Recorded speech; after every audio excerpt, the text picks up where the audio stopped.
New Year's Day, 1995. I was in the middle of third-year university, and a bunch of my friends had come down to visit me and my roommate for the festivities. We were all pretty hungover from drinking the night before, and went out for the usual. Nice day out, a bit chilly. I don't feel so good. Post-greasy breakfast, hungover stroll around the neighborhood. Two of these friends were twin brothers. One of them we hung out with all the time. The other we'd just met for the first time. He was pretty normal the night before, joining in the fun.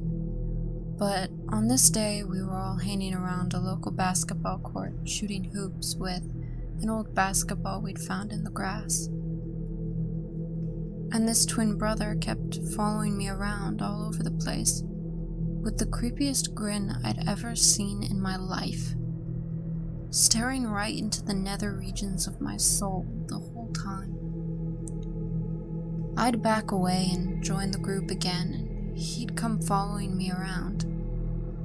When we were walking back to the apartment, it was just me and him walking down the sidewalk behind the group, and he moved over in front of me, stared at me with that creepy look again, and fell down to his knees as if to worship me or something. I didn't know what to do. "Hey buddy, you alright? We're heading back now."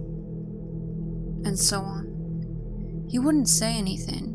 He'd just be there on his knees, looking up at me with a clenched face and squinted eyes, as if he were looking directly into the sun or something.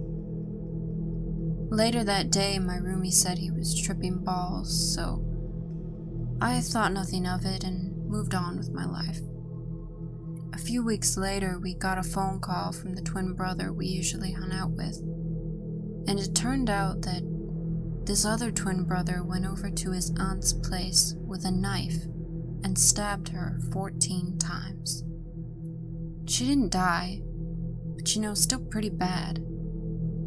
He had even called the police before going because he knew he was going to do it, but he couldn't stop himself from doing it because, the voices, and so on. The ensuing court case was widely covered in the media, as this was a relatively smaller community where this sort of thing doesn't happen on a regular basis. I was reading one of the articles, and one of the testimonies was that this twin brother was severely schizophrenic and was hearing voices in his head. He believed to his very bones that his aunt was the devil and that he had been commanded by God to go and kill her. So who was this God that told him to go kill her? Well, as the newspaper article described, it was a guy in a group he hung out with on New Year's Day. It didn't take me long to realize that he was talking about me. This was 22 years ago. I know for a fact it was a mental illness, but just knowing that I had somehow commanded him to go kill his aunt stays with me to this day.